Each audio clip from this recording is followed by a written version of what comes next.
This is WZRD Chicago 88.3 FM. And we have with us at WZRD Charlie Apicella, the jazz and blues guitarist. He is with us via Zoom. Welcome, Charlie. Hello, how are you? Very well. Charlie, what guitar are you holding? This is Delia. This is my 1963 Guild Artist Award. Oh. The only guitar I've ever wanted. So I'm very fortunate to now have one. And how often do you use that guitar? I have a car in New York, so I'm able to bring it to most of my gigs. Mm. I tend to not use it if a gig is too loud or for outdoor gigs. Mhm. So something where we have to play a little bit louder, like on a bigger stage, I use a thinner guitar. Mhm. So in other words, the Delia has a more delicate sound and it's not as projecting, but it has beautiful and delicate sound. Well, it has a better sound, it has better playability, but it's fully hollow. So Oh, if you turn it up too loud, it's hard with feedback. So oh, if it's a bigger gig where we need to have more, power behind our sound, um, it's a feedback issue. mm. Yeah. Like a feedback loop, something like that. Yeah. Mm. Okay. Yeah, exactly. Well, Charlie, when did you first become interested in music? How young were you? I actually started quite late compared to some people. The first person that really caught my attention in a big way was Jimi Hendrix. I was introduced to Jimi Hendrix at Woodstock from my father's record collection, and Mhm. he had some of the posthumous Hendrix records, but none of the original three studio records. So, with my dad, I would listen to BB King, I would listen to Jimmy, and that's what really started my interest in it. But I very quickly learned about Charlie Parker and Wes Montgomery, and from there, I became interested in standards and sort of their style and their approach. Was your dad a listener or was he also a player? He doesn't play at all, so he's just an enthusiast. And he's the youngest of five brothers, and his one older brother was at Woodstock. His oldest brother was a big Yusef Lateef and John Coltrane and Archie Shepp listener. So very avid listeners in my family. Mm. Well, then, when did you start taking lessons? The town that I was living in at the time in Massachusetts, there wasn't really much going on there. I studied briefly with a classical guitarist, Mm. but and that was only about 6 months before I went to the University of Massachusetts, not for music. And Oh. when I got there, I was very taken immediately by some of the professors that were there in the African American Studies department. Mm. So as it turned out, my first real teacher in music was Yusef Lateef. I encountered him there, and obviously I wasn't studying guitar with him, but he was really my first music teacher. Mhm. Well, then, how did he see in you the talent? Did you just enjoy, got taken with guitar and start studying? Or did he see your talent, or were you just in one of his classes? I auditioned for composition. So Oh. I went to the school, but I couldn't really play guitar at all at the time. I was an absolute beginner Mm. entering college.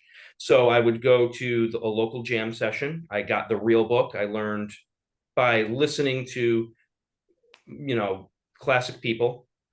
And I I don't even know how I did it. I kind of taught myself how to read music a little bit, Oh. and I started composing immediately. And I took some compositions into Yusef's office hours and showed him, and he accepted me into his composition studio. And I think that So, was the end of my junior year. Um, so I just, studied and practiced really on my own that whole time and got to the point where I was able to audition for him. So you composed, and so are you a prodigy somehow because you're self-taught, and then you must have composed something very special that uh, Yusef Lateef would recognize. What Well, about? that's really much more of a testament to him. I'm not a Mm, prodigy at all. mm, Everything on guitar is very hard for me. It takes me a lot of practice time. I have to practice for hours every day before any gig. I have to mm, practice everything I'm going to play at the gig. I have to practice. So guitar is not easy for me. It didn't come easy. In terms of why Yusef was interested in me, that's really a testament to how incredible he was as a educator and as a person. He what I really learned from Yusef was that he was interested in collaborating with his students. So to mm. him, he really seemed to view everything as a collaboration as well as imparting certain knowledge. So I guess he was intrigued and he was curious how curious I was. Mhm. That's what, drew him to be interested in what I had to contribute. Well, Yusef must have seen the various talents of his students and then wanted to collaborate with them on account of those talents. What about some of those compositions that you submitted to Yusef? Uh, have any of them, as a result, been uh, published? So the last Iron City record from, I don't know, maybe 4 years ago is called Groove Machine. And that was my first record on Origin. On that record, I actually finally got to a point where I completed some of the work that I had started with him back, 20 years ago now at this point. Mm, mhm, And there are 3 or 4 components of tunes that I wrote on that record that I was able to incorporate these ideas that I had very rudimentary sketches of. So for me, that process of composition has turned out to be, I have sort of unique ideas which are kind of without form and without, back in the day when these ideas came to me and I tried to write them and I tried to explore that in my composition studies with him. I had ideas that, it was a melody, but it didn't fit into a blues or it didn't fit into a chord progression. And I didn't have the skill set to count properly and write it properly on the page to make these ideas conform to something that made sense for the band that I had.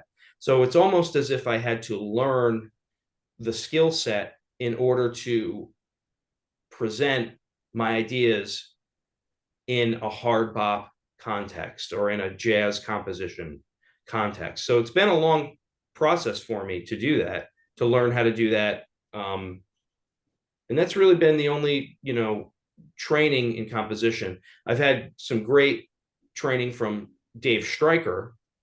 He was really my primary guitar teacher. mm, But this was after college. And he gave me great advice and great training really on arranging, not really so much on composition. He doesn't really um, cross that line into influencing at the time my creativity as much as he helped to take my ideas and show me how to put those ideas into the form. So mhm, Dave Stryker was really the most important person in that element of my development. mm. Getting back to Yusef Lateef, did he ever tell you if he had practiced a lot in his earlier days, like you have? Yusef never seemed to tell you anything directly, period. So, you know, he was very open and would always answer questions and was always open to taking questions, but the answers were never formatted in a way that you would predict. So, no, he never specifically gave any, and that's maybe a little bit because he wasn't entirely interested at the time in teaching improvisation. Mhm, So that the basis of your question there has to do with a little bit more like how do you practice to become facile on the instrument. He didn't really talk about that. He talked more about conceptual um, composition techniques. But it's obvious he was, just by listening to him, and the amazing thing about Yusef Lateef is the mastery across a wide range of instruments, Mhm. both Western or orchestral instruments as well as indigenous instruments. So you listen to the way Yusef plays flute or oboe, and it's clear that he practiced a lot to get to the point where he could play those ideas and those melodies on those instruments, which are very hard to master. Mhm.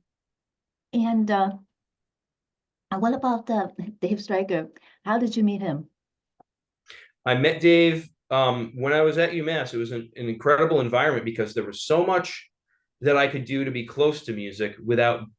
I wasn't a musician at the time. I was struggling to be a musician, but I was interning at a concert series. I was interning and learning how to write grants. I was on the radio. I was writing for the school newspaper, What were you and doing on the radio? I had a show. Oh, nice. Yeah, I had a show on WMUA, Mhm. which is a very well respected jazz radio station. Mhm. Um, much like yours, Mhm. and I hosted a show, and that was a way for me to express an interest in music without really being able to participate as a musician. At the newspaper, Blue Note Records, all these record labels would send me records, and I would write a review I Mhm. think it was every week. I would write record reviews. I was writing for Jazz Improv Magazine. I was writing reviews. So I found all these opportunities to explore my talents other than being just a musician. I encountered Dave Stryker he was on Javon Jackson's record on Blue Note at the time, which was, a very well received record. And I immediately fell in love with his playing. And then I enrolled to go to a jazz seminar at the Vermont Jazz Center for the summer. And it turned out that Dave was the teacher there, the Mhm. guitarist there. Mhm. So I brought him a copy of the review that I had written of his work with Javon Jackson. And we hit off a friendship, and I immediately became friends with him. I never really, had the money to pursue guitar or pursue lessons the way maybe some other people might have. So I interned with Dave. I would write all his compositions for him on the music publishing software Finale. And Mhm. in exchange for that, I would get very long lessons with him. I would drive down from Massachusetts. I would go to his house. I would take, 4 hour lesson. The next day, I would take another lesson. I would go to one of his gigs, and then I would go back to Massachusetts and work on it for 4 or 6 months. Mhm. So it was an incredible, we have a great friendship. We're very close. We talk a lot. We see each other a lot. We've played together. So that relationship for me was really probably the most important. Mhm. And when you were younger, then you didn't really have any other musical mentors, and probably was your first one, Yusef Lateef, or did you have Yeah. someone I mean, he else? wasn't as much of a close mentor. He was a college professor, but he was definitely a huge influence. I mean, I got to hang out with him socially. I got to be like in his crew of folks, which became that experience. I mirrored that experience when I became friends with Pat Martino.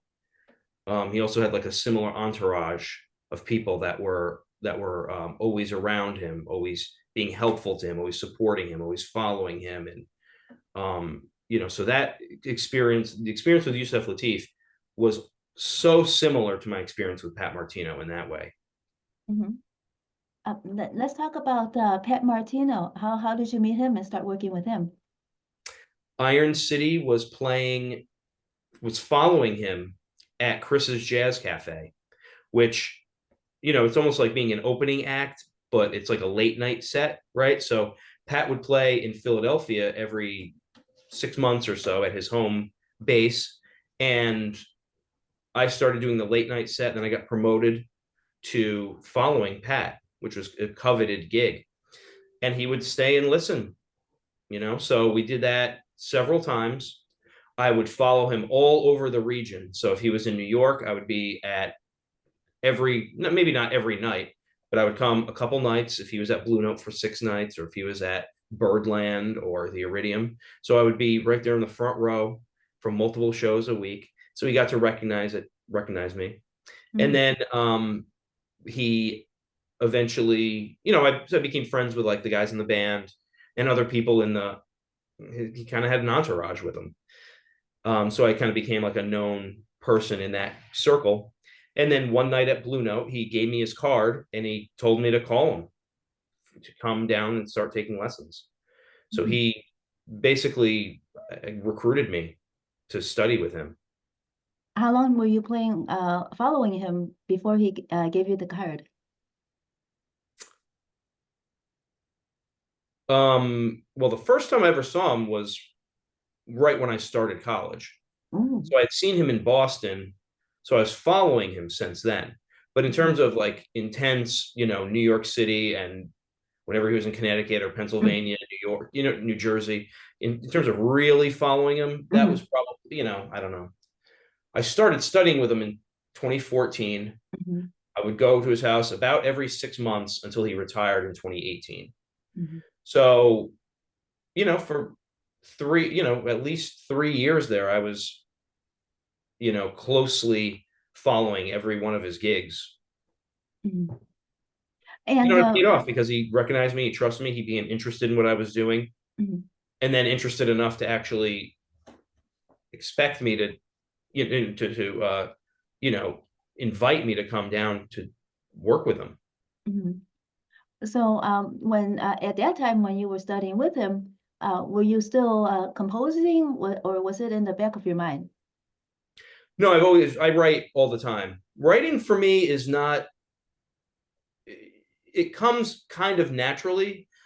And that's really because of Yusef. Both Yusef and Pat they were like-minded in many ways, but this childlike curiosity about music, this childlike curiosity about their own curiosity, right? They were both intrigued by their own curious nature about things. So for me, I've never been uptight about writing and about expressing my own ideas. That probably comes from starting later and from the people that I encountered who were my mentors. I mean, there's really no limits to what I become interested in terms of pursuing for a composition.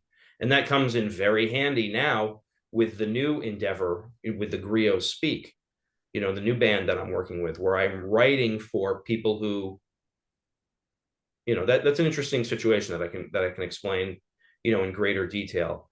But because I'm such a facile and prolific composer, I'm able to connect with different styles of music. So right now, the band is going to engage in competing for the International Blues Challenge. So I've written, just a couple days ago, I've written the first song I've ever written, which contains lyrics. So I took an existing blues composition that I wrote, I don't know, 2 years ago, and now I worked with a lyricist to write lyrics, so we have a better chance of winning this competition and going to Memphis and competing in a blues challenge. So that's not even hard bop. That's not even, what I'm really kind of known for. So right now at this moment, I have Iron City, which is the core of my sound, which is like a hard bop organ trio situation. I have the Griot Speak, which is sort of an avant-garde and ancestral music situation. And now I'm actually steering the band into a straight ahead blues presentation. So the key to that is to retain all of the characteristics of Iron City, but to tailor it to that audience. So because I'm a confident composer, I'm able to adapt my arrangements and my compositions in a way that's going to attract the good attention of the judges and of the audience of a more, rock oriented blues audience. And you're connecting jazz with all that too. Well, yeah. So I'm not changing what I do. I'm adapting a new bit of a skill set in order to be more to meet that audience halfway, right? So I often get the criticism when I try to quote play blues that I'm too much like jazz. Mhm. These are all ridiculous, naive, somewhat insulting comments, right? Because my perspective on the whole thing is, this blues challenge, you have to have a vocalist to compete. I tried to compete last year without adding a vocalist and just using my instrumental compositions, and we were immediately eliminated Mhm. because we lost all the points. We were penalized for not having a vocalist. Mhm. So my critique of the situation is, so the blues foundation is saying that Dizzy Gillespie couldn't compete, Charlie Parker couldn't be a part of this, Miles Davis, John Coltrane can't be a part of this, Count Basie can't be a part of this, Jimmy Smith can't be a part of this because they're instrumentalists. So I'm not changing what I'm doing at all. I'm simply adapting a little bit of a new skill set, working with a vocalist, collaborating with a vocalist, in order to be on more of a familiar setting for the people I'm playing for, and then bring them along with what we do. How hard was it for you to find your vocalist? Very hard. Mhm. The musicians that I play,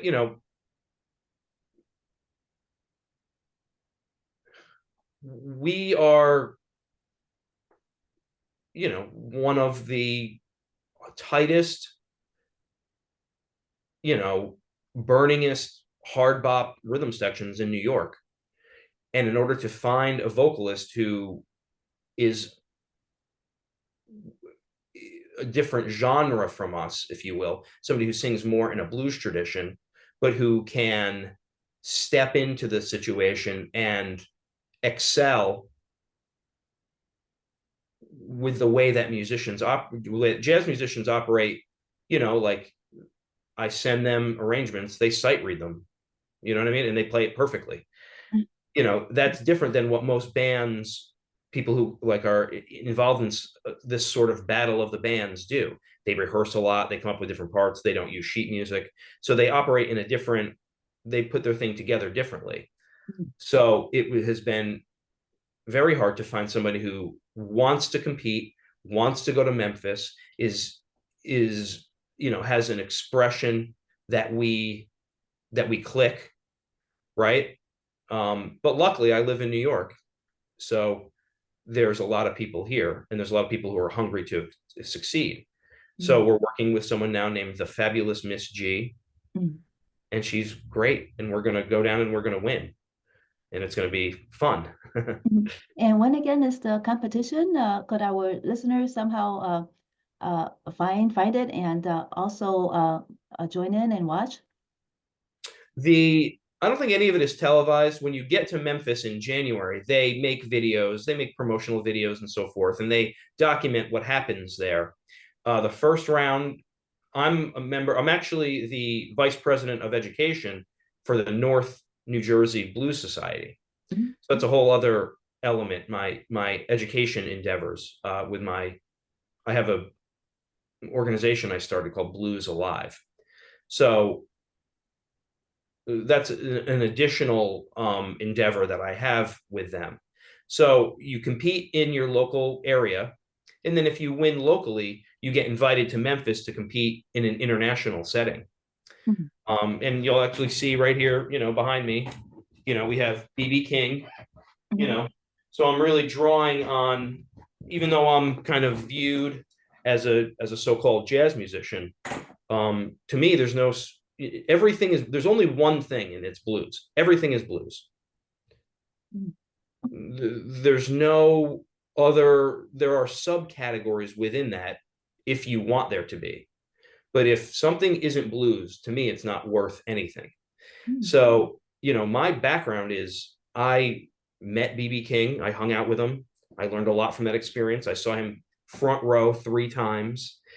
I've spent a lot of time tailoring my work to be compatible with, his vision and his message. When he passed, Iron City made a tribute record to him, which still is my favorite record that I've made. It was 10 years ago. So I have I am as authentic a blues musician and a blues torchbearer as anyone I've ever met.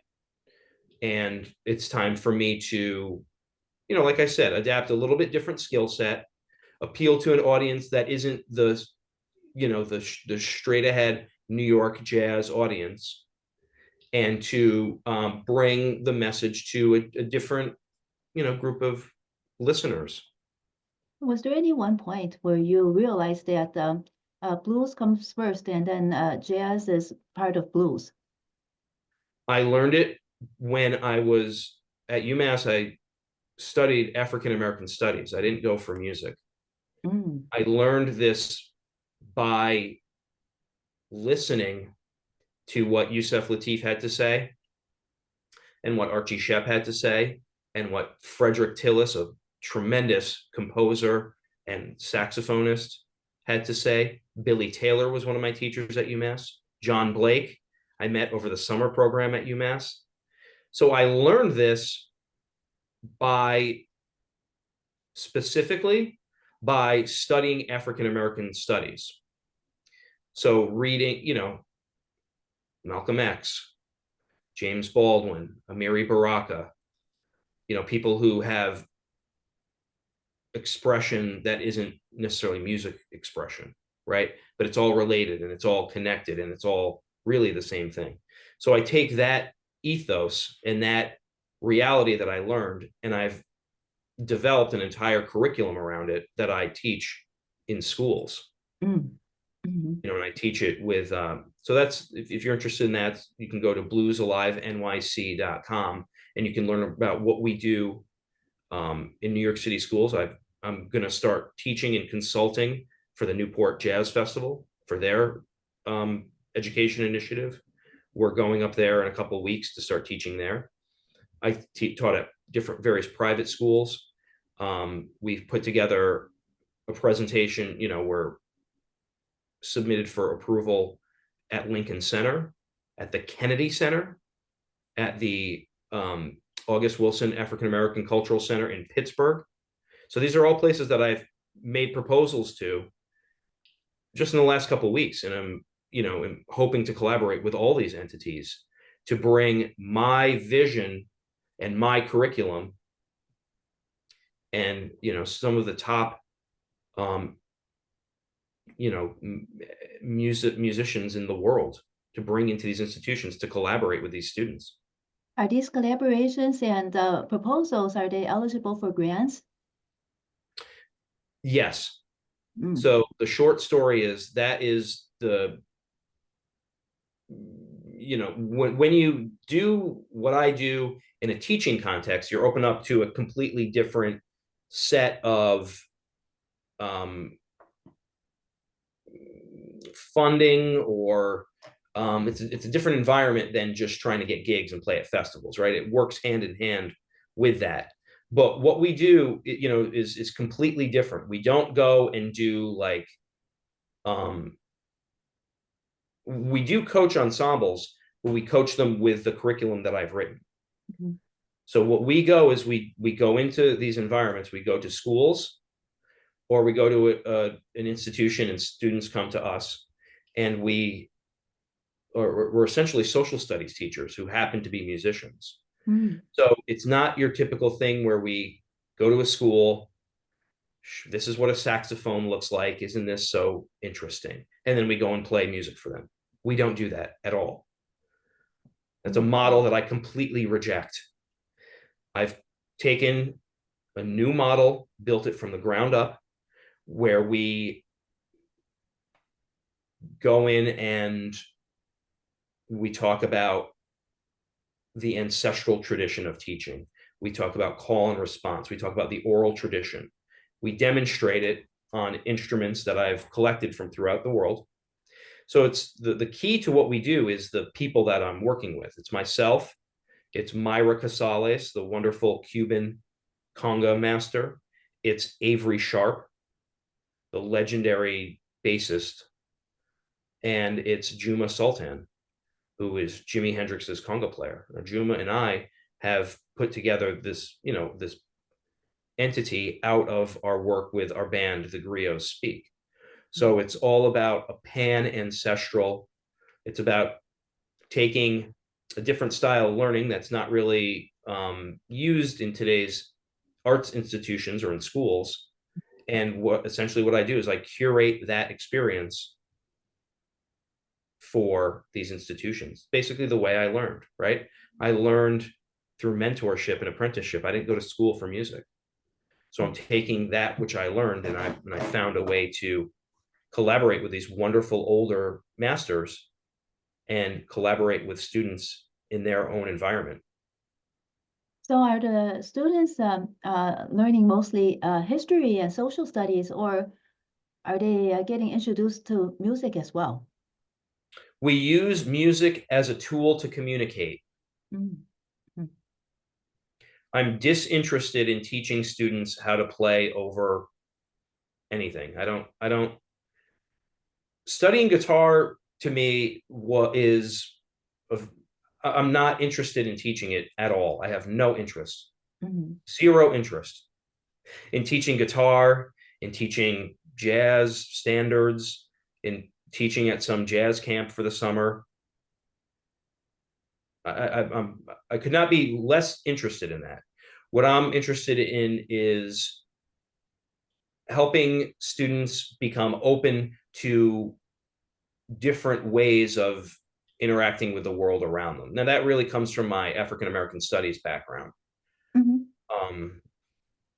So it's just my priorities are different. So I've been able to take my skill set and apply it to something that I hope is, beneficial to people, helpful. I think what you're saying is that you're taking what your experience, what has worked for you when you were young and throughout your career, and then trying to help others, help the young students benefit from a similar experience, because that's how you met Yusef Lateef, right? It wasn't in music, it was more in African American studies. Yes, I agree with you. Yes, absolutely. So in your interactions with the students, have you met any student that is like a young Charlie Apicella?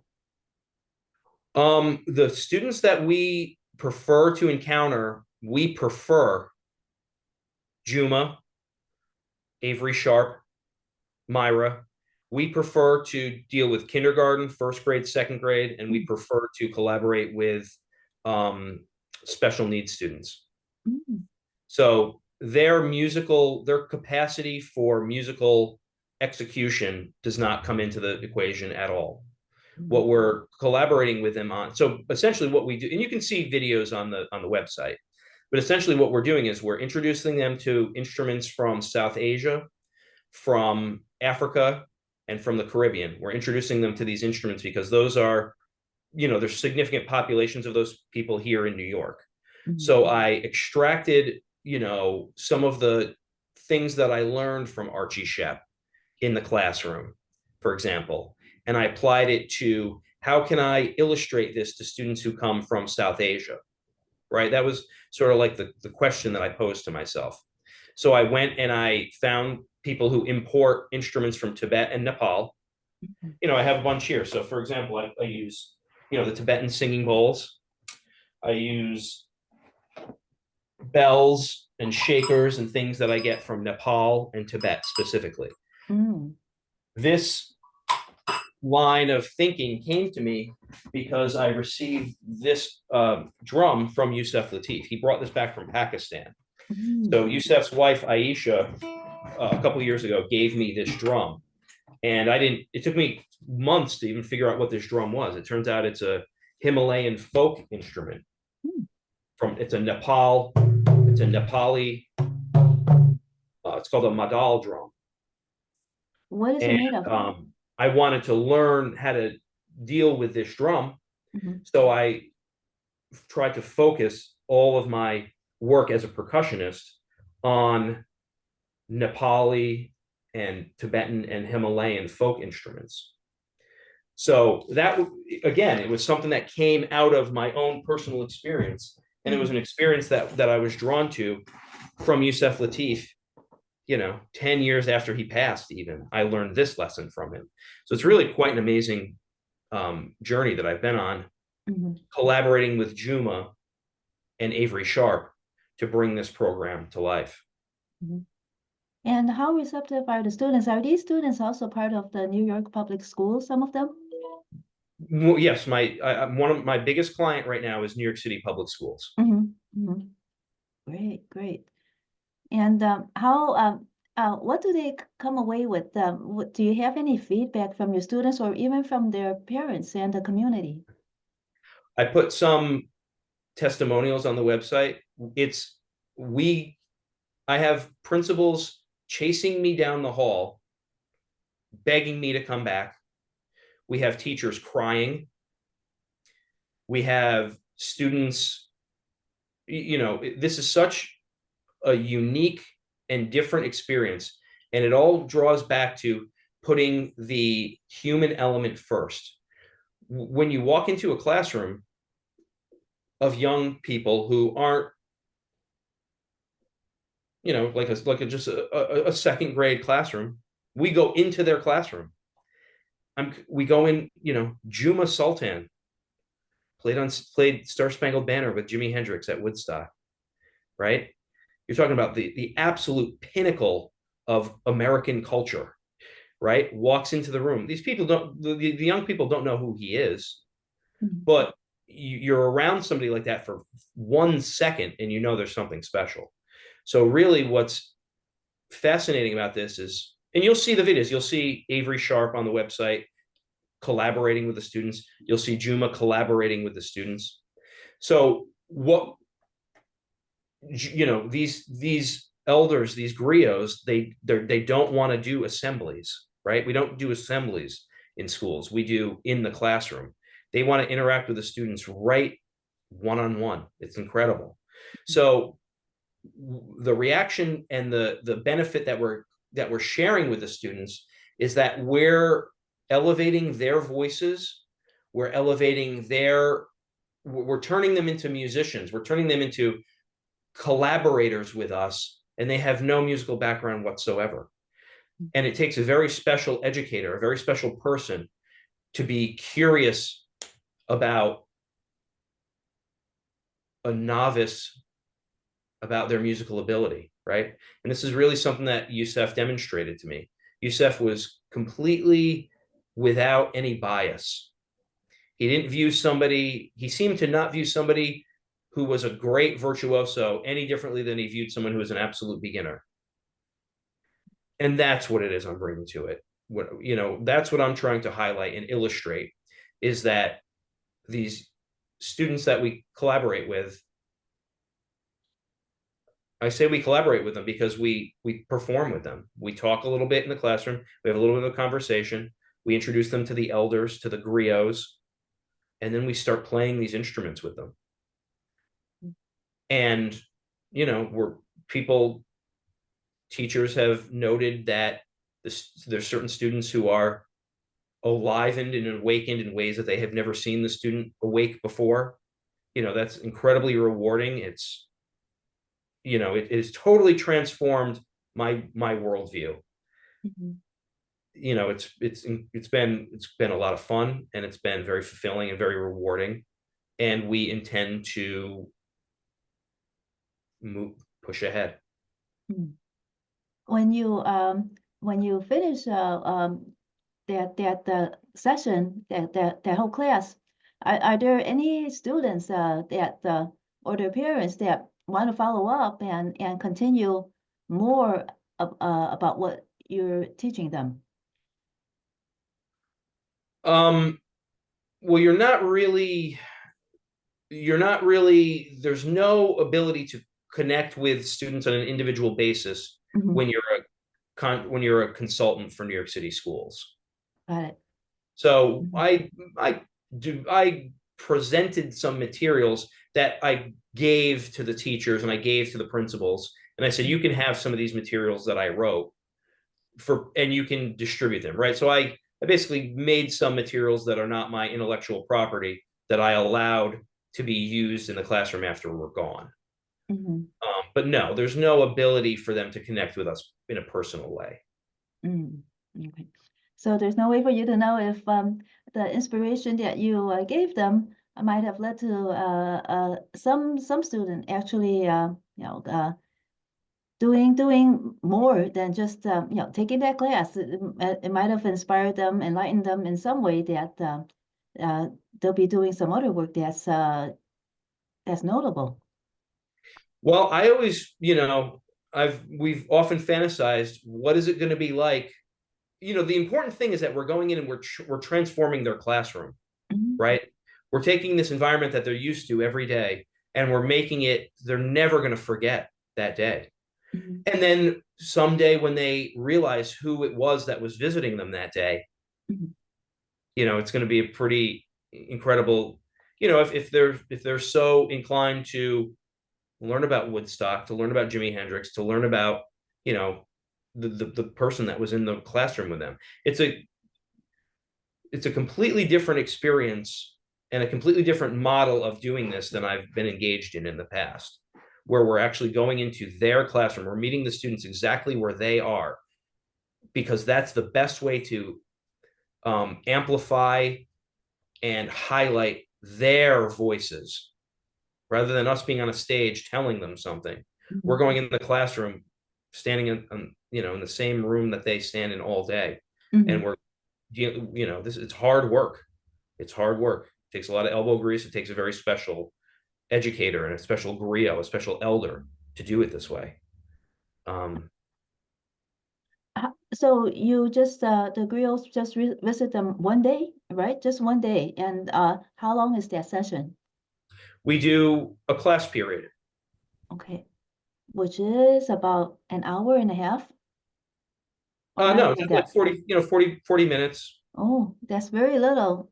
It's But short. Yeah, mm, we found a way to navigate the way schools operate in order to deliver this message, mhm, right? So I want it designed in a way that we show up and we offer something special in the course of their day, right? It's not about bringing them out to the assembly room and having 200 students there and then we lecture to them and demonstrate. It's not like that. It's almost as it's kind of like the way that for elementary school students, like the art teacher travels around to different classrooms, mhm. almost like that. Do you stay at one school or do you move to other schools all the time? What is the whole curriculum like? We usually do a different school every day. Mm, So it's a lot of waking up early. I wake up at 5, get in the car, mhm, go pick up Juma, drive out an hour to out in Queens somewhere, out in Staten Island, out in the Bronx somewhere. You know what I mean? It's carry all the instruments in. It's logistically, there's it's not logistically easy to do this sort of thing, right? So it mhm, requires a person who's very committed to this message. mhm, These people are elders. They're much older, so there's a certain logistic, but that's what I'm good at. I'm good at logistic things. I'm good at planning and executing complex. It's almost like you're on tour, traveling the country, mhm. you know, but we're just here in the neighborhood, you know, Where did you learn that skill in logistics? because I'm not good at music and nobody cared if I played or not. And nobody thought I had anything to contribute when I started out. I wanted to play a jazz musician with all these cute, interesting saxophonists who had been patted on the head their entire lives for being so enthralling as imitative little saxophonists. They had no interest in me. So my peers could not care less about me at all. So I had to have the elbow grease and the determination to pull myself up the mountain. I started much later than my peers. I was always completely rejected by my peers. So I had to learn how to do things against a significant headwind. Mm. So in other words, you made yourself helpful in order to stay within that group of people and learn from them. I was, because I was generally ignored by my peers, it freed me up to only interact with older musicians. Mm. So when I got, when I got to New York, it made it very easy for me to move the band forward because I basically put together a killing rhythm section that can support any number of, master musicians in the front line. Right. Mhm. So I basically devised a way of, even though I'm the band leader, I made it so we are the sidemen. So that's how I got to work with John Blake, Sonny Fortune. There's a great singer, vocalist here in New Jersey. She's a legend. Her name is Madam Pat Tandy. That's how I got to work with Avery Sharp, Don Braden, and now William Parker, Daniel Carter, Juma Sultan. There's a long list of people that I've been able to collaborate with because I basically ignored the path that all my peers have been on. Mhm. And you learned this logistics, the skill from learning arrangement with Dave Stryker in a way. Yes. So Dave produced my first two records. Mm. By doing that, he basically trained me how to be a band leader, how Mhm. to write in a way that you could take, and that's what I learned dealing with someone like Sonny Fortune. You can't call up somebody who you are in awe of and start asking them questions, right? Took me a while for somebody to give me Sonny Fortune's phone number. When I called him, I had charts written. I knew exactly what I wanted to hire him for. I asked him if he would be interested in hiring him for X, Y, and Z. He said yes. We made a record. We started touring. He then, tragically, he passed very soon after. So we only actually ever got to fulfill one commitment that we had booked together. So we made the record, and then we only did one concert before he was no longer perform. He passed, so Mm. he didn't really retire. He didn't have a retirement period. Yeah. You mentioned that the most important thing about a composition is the story. Could you elaborate that on that a little bit? Yeah, not only the story within a composition, the story within a solo, the story among the band members, right? And this is something that I've recently come to appreciate a little bit more. So when you look at when you're interested in someone like Miles Davis, it's the Miles Davis story, right? It's the Jimi Hendrix story. It's the Frank Sinatra story, right? So all these people have a life and have a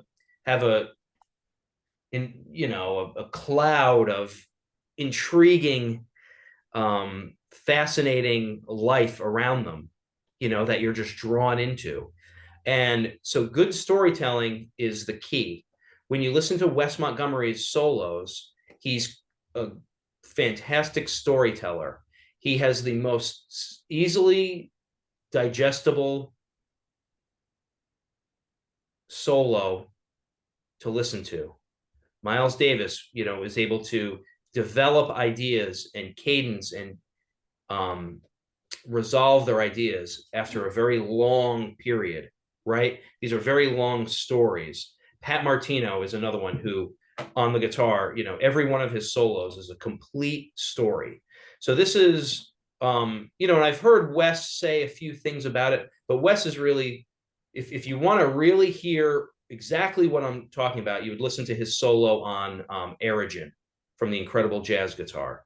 That solo that's a very hard tune to navigate, and he does it with ease, basically in some ways by completely ignoring the chord progression, right? He has such a deep knowledge of the subject matter that he's able to create a story over those chords that's unlike what you typically hear people play over that song. It's quite amazing. So that's a very tangible example of a story. A lot of the tunes on that record, there's a tune called Mr. Walker that he wrote, which is a completely bizarre from Neptune way of composing a tune, but it's just a very logical melody and concept. And he just figured out a way to write a tune around this kind of fun concept he had. Right. So that's what I mean by a story. Those are two very tangible examples of the simplicity that the best compositions are very simple, and they're sophisticated in ways that make them multifaceted, ambiguous, exciting, right? They're unpredictable. But I think everything really starts with a very simple idea. Mhm. Well, the composition that you return to that you wrote a long time ago, what about the story behind that? Was you said that you had an idea about what the melody was, and it was very it wasn't tangible before. Was it the story that made it tangible? Yes. Well, the story makes it necessary. Mm. And what was the story? Um, the when you create a melody, Mm. a melody can be what most people define as a melody, but a melody could also be a rhythmic statement. It could be a chord statement, right? So it could be other elements of music that are not called melody, but are kind of a melodic idea. So my theory is that music is 99% what you can grunt. Mm. All of the notes that you use to make your idea more sophisticated are crucially important. But at the end of the day, if you like Oye Como Va, you're just wandering around your house going,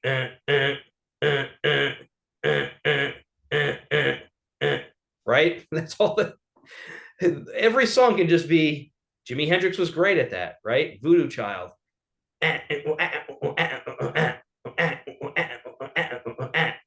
It's just grunting, right? It's such a that's the thing that's universally compelling to people, is that if you could take the most sophisticated thing possible and just turn it into something that is just stuck in somebody's head because of the melody behind it. Now, the story comes in when it's how many permutations does it take? How many twists of the Rubik's Cube does it take to make this melody fit in a way that a band can play it? Right? So a Rubik's Cube is a good analogy. You have all the blue parts and they're all mixed up all over the place. To you, in my mind, it makes perfect sense that it's just blue. You have to twist and use all your skill set in order to get all the blue parts on one page, so everybody knows that, oh, now this is the blue part. Do you understand? I mean, that's kind of what it's like. These things kind of exist in the world. They exist in nature. You have to have a strong enough skill set where you can excavate them from nature. That's what the story is. What you went through to excavate it. If you leave a trail of breadcrumbs, in other words, this part of the melody is a swing feel. This part of the melody is in 5/4 and it's a different feel. In other words, a trail of breadcrumbs that the listener knows, they can interpret swing feel. They can interpret an open section. That portion of the melody lives in the swing feel. This portion of the melody lives in a Latin feel, right? So that's what I mean by the story. And the reason why I can go back and listen to my own records after I make them is because every single tune on all of the 10 records that I've made sounds completely different from the other. And that's a criticism that I have of even people that I like very much. You can put on their last 10 years worth of records hit play on any point and it's indecipherable from any other point on any other record that they've made. And I make my records the other way. You can listen to 5 seconds of any one of the 40 tunes that I've composed over the course of my records, and you know exactly which tune it is. So that to me is what makes it exciting. That's why I'm compelled to continue to tell stories and continue to make records, is because that's the exciting part of it to me, is that telling a different story every time. And it's much like dealing with students who are not musicians. I'm elevating the voice that's in this composition rather than trying to. Dave Stryker said it best. He said, we're not trying to reinvent the wheel. In other words, if something comes to you, don't manhandle it to such a degree that it's becomes something else. Try to retain the character of it when it first comes to you. That was incredibly wise advice that Dave gave me. You know, it's kind of like lay off, you know, sit back, let it live its own life. It sounds to me like the story is polishing the rough diamond. It's you have to polish it right, otherwise it won't work. It's not going to be a diamond. And there's a skill set in polishing, and every diamond is different. I think that's great. Yes. What about your album? Let's just, for example, what about One Night Only? What was the story in that? The story on that one was I wanted to frame our work with Sonny Fortune in a way that made sense for him stepping into a band that he wasn't a part of. In other words, it was really a tribute to the Chitlin circuit, right? What I see as my sort of naive, nostalgic view of, you know, the Chitlin circuit environment where you're touring around and you're playing music that is very blues based and you're sitting in with other musicians and things like that. So on that record, I took all these tunes that I learned off of Jack McDuff, or things that it seemed like he would play something like this, right? So if they weren't tunes from his records, there were a couple that were like, you know, like I did like a T-Bone Walker tune, right? Because it was a down home blues, it was the type of tune that he would do, even though he might not have done that tune. I did a Bob Marley tune on that one because Jack McDuff to me seems like he was very open to new ideas and interpreting other music in different ways, right? So I tried to use that, you know, use my idea and my love for Jack McDuff as kind of a template or like a canvas to try to pay tribute to the Chitlin circuit and try to move the ball forward in the sense that we're really playing for an audience and we're really playing for you know, that audience that might be in that smoky club in Cincinnati, you know, in 1960. What about your album Big Boss? That was the first one. That one was scary at first because Dave was supposed to help me with that one and then got too busy. And he told me, he said, if you know, I just produced 2 of your records. If you haven't learned it by now, you're not going to. So, you know, it's not my problem. Is basically what he told me. I was like, okay, again, a good point, a great point, very wise. That one is the one that people always seem to like the most. I get a lot of radio play still with, I did an arrangement of Spoonful. And that's a tune that doesn't have a chord progression. I superimposed a chord progression over it. So I took this tune that Willie Dixon wrote, and it's a vamp, right? It's a single chord. And I took it and I turned it into like a 1960s R&B. You know, I superimposed a chord progression over it. Because you know, that was one tangible thing I learned from Yusef Lateef. He's got a whole book, you know, one of his books, there's pages of different chord progressions for blues that aren't your typical 12-bar blues chord progression. So that really taught me that blues isn't a chord progression as much as it's a vocabulary. So if you have mastery over chord, over harmony, you can superimpose different melodies. So that's an example of a very blues scale melody, which doesn't even have chords. I was able to take it and harmonize the melody and create entire chord progression where none existed to begin with. And it just sounds like a regular, blues song that, I don't know, Otis Redding would record or something. It sounds like working with language, the blues language, and creating art from it. I think so. I think it's a vocabulary and it's a language, yes. If our listeners want to learn more about you, where you're playing, and your work, and also if schools want to get involved with your curriculum, how could our listeners and those schools go about getting in touch with you? Yeah, thank you for asking that.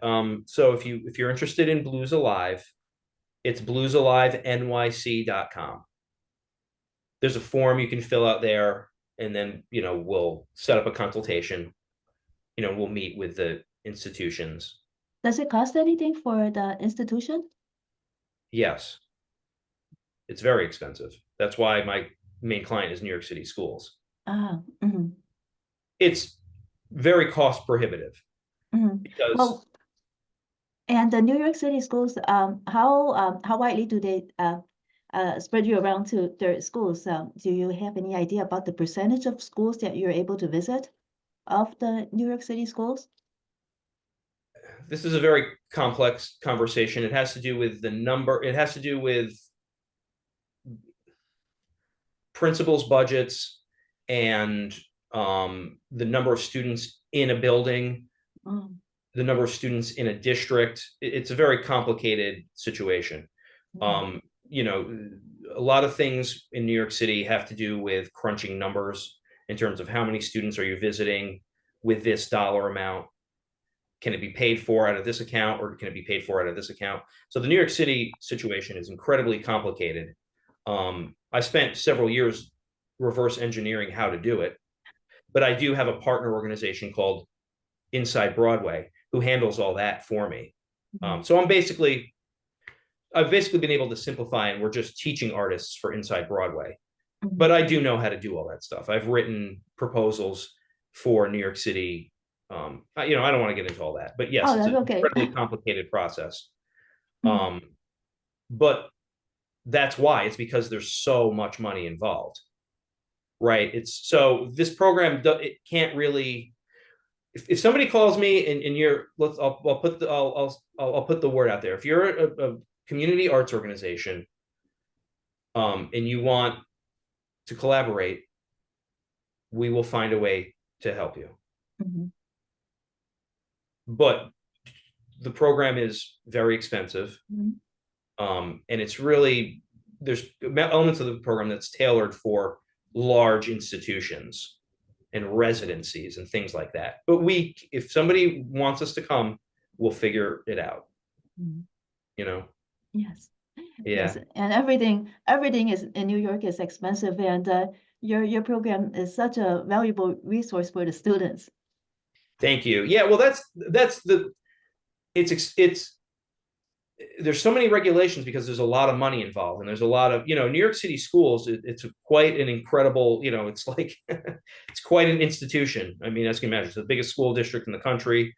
It's the most rigorous. In order to become a teacher in New York City, you can be a teacher anywhere, right? It's the most academically rigorous. Teachers are paid much better than in other places, but they're also expected a lot more, So teaching artists have a unique role in that environment.